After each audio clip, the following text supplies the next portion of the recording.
The Wonderful Wizard of Oz by L. Frank Baum. Chapter 10. The Guardian of the Gate. It was some time before the Cowardly Lion awakened, for he had lain among the poppies a long while, breathing in their deadly fragrance.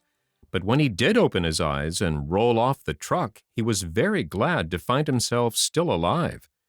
"I ran as fast as I could," he said, sitting down and yawning. "But the flowers were too strong for me. How did you get me out?" They told him of the field mice and how they had generously saved him from death, and the Cowardly Lion laughed and said, "Ha! I have always thought myself very big and terrible, yet such little things as flowers came near to killing me, and such small animals as mice have saved my life. How strange it all is! But, comrades, what shall we do now?"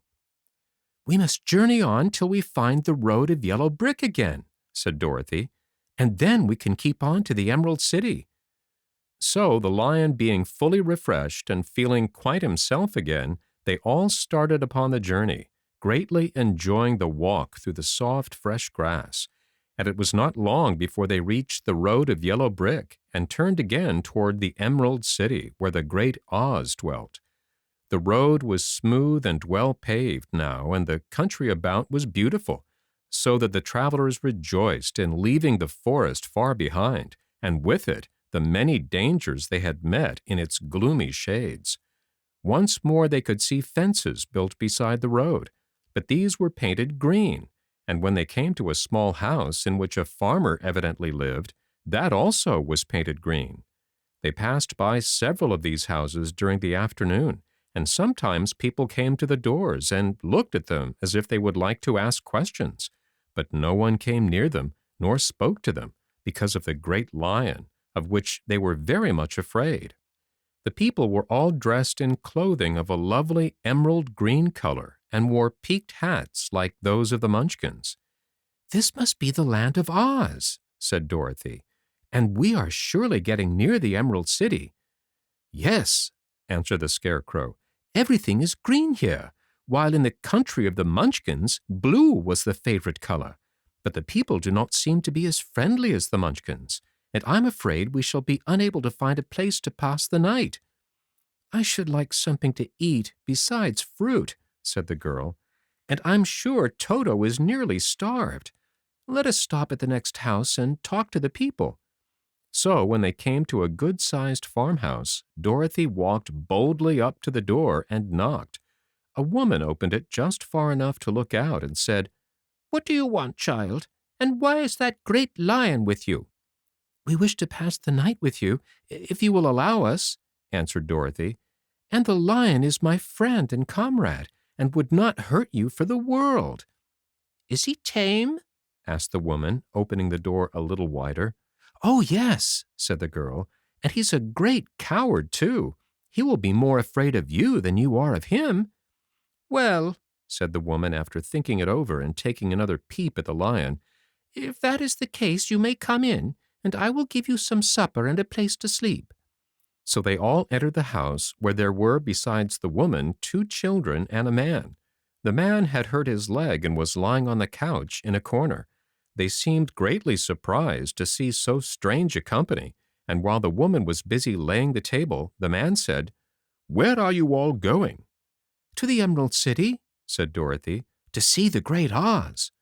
"Oh, indeed!" exclaimed the man. "Are you sure that Oz will see you?" "Why not?" she replied. "Why, it is said that he never lets anyone come into his presence. I have been to the Emerald City many times, and it is a beautiful and wonderful place, but I have never been permitted to see the great Oz, nor do I know of any living person who has seen him." "Does he ever go out?" asked the Scarecrow. "Never. He sits day after day in the great throne room of his palace, and even those who wait upon him do not see him face to face." "What is he like?" asked the girl. "That is hard to tell," said the man thoughtfully. "You see, Oz is a great wizard and can take on any form he wishes. so that some say he looks like a bird, and some say he looks like an elephant, and some say he looks like a cat. To others, he appears as a beautiful fairy or a brownie, or in any other form that pleases him. But who the real Oz is when he is in his own form, no living person can tell." "That is very strange," said Dorothy. "But we must try in some way to see him, or we shall have made our journey for nothing." "Why do you wish to see the terrible Oz?" asked the man. "I want him to give me some brains," said the Scarecrow eagerly. "Oh, Oz could do that easily enough," declared the man. "He has more brains than he needs."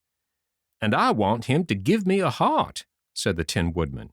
"That will not trouble him," continued the man, "for Oz has a large collection of hearts of all sizes and shapes." "And I want him to give me courage," said the Cowardly Lion. "Oz keeps a great pot of courage in his throne room," said the man, "which he has covered with a golden plate to keep it from running over. He will be glad to give you some." "And I want him to send me back to Kansas," said Dorothy. "Where is Kansas?" asked the man with surprise. "I don't know," replied Dorothy sorrowfully, "but it is my home, and I'm sure it's somewhere." "Very likely. Well, Oz can do anything, so I suppose he will find Kansas for you, but first you must get to see him, and that will be a hard task, for the Great Wizard does not like to see anyone, and he usually has his own way. But what do you want?" he continued, speaking to Toto. Toto only wagged his tail, for, strange to say, he could not speak. The woman now called to them that supper was ready, so they gathered around the table, and Dorothy ate some delicious porridge and a dish of scrambled eggs and a plate of nice white bread, and enjoyed her meal. The lion ate some of the porridge, but did not care for it, saying it was made from oats, and oats were food for horses, not for lions. The Scarecrow and the Tin Woodman ate nothing at all. Toto ate a little of everything, and was glad to get a good supper again. The woman now gave Dorothy a bed to sleep in, and Toto lay down beside her, while the lion guarded the door of her room so she might not be disturbed. The Scarecrow and the Tin Woodman stood up in a corner and kept quiet all night, although, of course, they could not sleep. The next morning, as soon as the sun was up, they started on their way and saw a beautiful green glow in the sky just before them. "That must be the Emerald City," said Dorothy. As they walked on, the green glow became brighter and brighter, and it seemed that at last they were nearing the end of their travels. Yet it was afternoon before they came to the great wall that surrounded the city. It was high and thick and of a bright green color.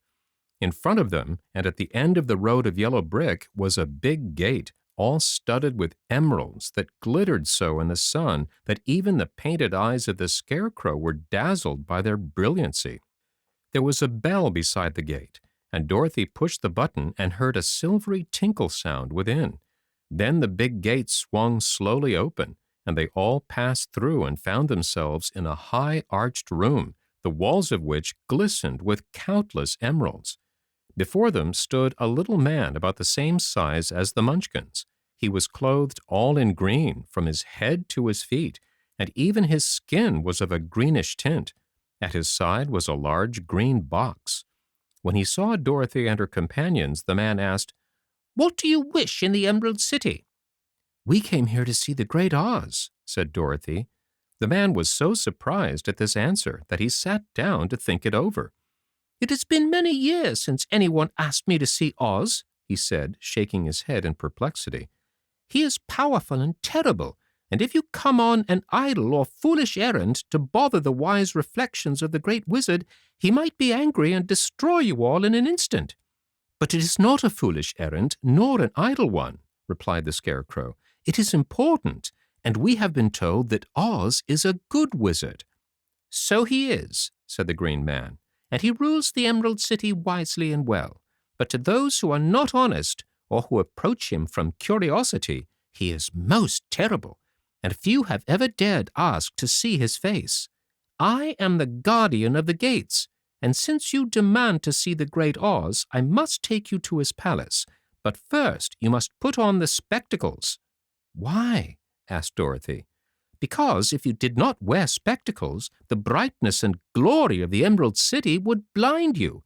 Even those who live in the city must wear spectacles night and day. They are all locked on, for Oz so ordered it when the city was first built, and I have the only key that will unlock them." He opened the big box, and Dorothy saw that it was filled with spectacles of every size and shape. All of them had green glasses in them. The guardian of the gates found a pair that would just fit Dorothy and put them over her eyes. There were 2 golden bands fastened to them that passed around the back of her head, where they were locked together by a little key that was at the end of the chain the guardian of the gates wore around his neck. When they were on, Dorothy could not take them off had she wished, but of course she did not wish to be blinded by the glare of the Emerald City, so she said nothing. Then the Green Man fitted spectacles for the Scarecrow and the Tin Woodman and the Lion, and even on little Toto, and all were locked fast with the key. Then the guardian of the gates put on his own glasses and told them he was ready to show them to the palace. Taking a big golden key from a peg on the wall, he opened another gate, and they all followed him through the portal into the streets of the Emerald City.